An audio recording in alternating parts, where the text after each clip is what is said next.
आणि यानंतर बातमी आहे राष्ट्रध्वजासाठी जीव गमावणाऱ्या तरुणाची। त्या तरुणाबद्दल सरकारच्या कमालीच्या अनास्थेची। माओवाद्यांशी हिमतीने लढा देणाऱ्या छत्तीसगडमधल्या गरीब आदिवासी तरुणांबद्दल तिथले पोलीस आणि राज्य सरकार किती असंवेदनशील आहे हे छत्तीसगडच्या बिनागुंडा गावातील मुनेश नरोटीच्या प्रकरणातून समोर आले। 15 ऑगस्टला मुनेश नरोटी या तरुणानं स्वातंत्र्य दिनी तिरंगा ध्वज फडकवला। त्याचा व्हिडिओ मुनेशच्या भावानं तयार केला। तो व्हिडिओ व्हायरल झाल्यानंतर माओवाद्यांपर्यंत पोहोचला आणि त्यानंतर दुसऱ्याच दिवशी माओवाद्यांनी गावात येऊन मुनेशची सगळ्यांसमोर हत्या केली। तसंच व्हिडिओ तयार करणाऱ्या मुनेशच्या भावाला जबर मारहाण केली। भीतीपोटी मुनेशच्या कुटुंबियांनी पोलिसात तक्रार दिली नाही। मात्र या घटनेला 2 महिने उलटले तरीही छत्तीसगड सरकारचा कोणताही लोकप्रतिनिधी किंवा पोलीस अधिकारी गावात गेला नाही। त्यामुळे देशाच्या स्वातंत्र्य दिनी तिरंग्यासाठी बलिदान देणाऱ्या मुनेशच्या जीवाचं सरकारला मोल नाही का? माओवाद्यांच्या स्मारकावर तिरंगा फडकवणाऱ्या आणि राष्ट्रगीत म्हणणाऱ्या मुनेशच्या कुटुंबियांना न्याय कधी मिळणार असा सवाल उपस्थित होतोय। तर या प्रकरणी जनसंघर्ष समितीनं आवाज उठवलाय।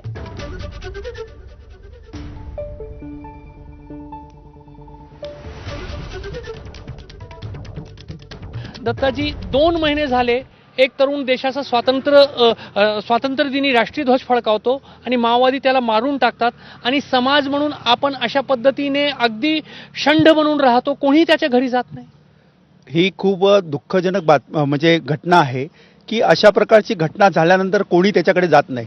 कारण अशा प्रकारचं म्हणजे काही त्यांनी वाईट कृत्य केलं नव्हतं, त्यांनी देशाचा झेंडा फडकवला होता आणि तेही करत असताना त्या भागातील त्या गावातील सगळ्या तरुणांना आणि लहान लहान मुलांना घेऊन म्हणजे त्या शाळेमध्ये त्यांनी केलं। फक्त त्याचं त्यांनी जे स्मारक होतं त्याच्या शाळेमध्ये जे स्मारक होतं ते लाकडीसारखं स्मारक आहे, तर त्या शाळेमध्ये त्यांनी त्याच्यावर तिरंगा फडकवला। माओवाद्यांचा जो दहशतीचा स्मारक आहे तर अशा स्मारकावर त्यांनी तिरंगा फडकवला म्हणून त्याची हत्या करण्यात आली। आणि तेही कृत्य असं की त्याला बांधलं, त्याला गावासमोर आणलं, गावातल्या सगळ्या लोकांना समोर आणलं आणि यांनी असं चुकीचं कृत्य केलं आहे म्हणून त्याची हत्या करण्यात आली।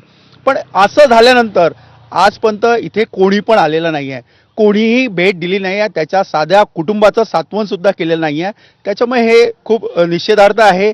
अशा प्रकारच्या घटना व्हायला नको आणि झाल्यानंतर सरकारची एक बाजू आहे, आपल्या समाजाची एक बाजू आहे की याच्याकडे आपण लक्ष वेधलं पाहिजे। एका तरुणाची हत्या होते आणि पोलीस प्रशासन त्याकडे लक्ष घालत नाही आणि दुसऱ्या बाजूला मुनेशच्या भावांना सुद्धा आता गावात राहता येत नाही।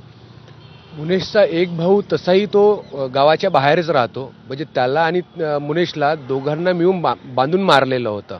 त्याच्यामुळे मुनेशला तर त्यांनी जीवानीच मारलं, पण मुनेशच्या भावाला सोडलं होतं। पण तो काही त्या भीतीपोटी तो का बा उद्या मला अजून मारतील हे, त्याच्यामुळे तो त्या गावातनं निघून गेला। पण त्या गावातली अशी एक दयनीय अवस्था आहे की ना तिथे जाता तर येतच नाही म्हणा, पण त्यांचं जर आरोग्य अगर बघितलं तर त्याच्यासाठी कुठल्या सुविधा नाही आहे। सरकारने त्या गोष्टीवर त्यांचं लक्ष द्यायला पाहिजे आणि तिथे काहीतरी सोयी उपलब्ध करून द्यायला पाहिजे। आताही दहशतीमध्ये तो कुटुंब जगतो। आमची एकच मागणी आहे की त्यांनी एक चांगलं काम केलं होतं, कारण तिरंगा झेंडा फडकवणं आणि अशा भागामध्ये जिथे माओवाद होता आणि आहे आजही ती दहशत आहे, अशा दहशतीच्या वातावरणामध्ये तो एक चांगलं काम करत होता।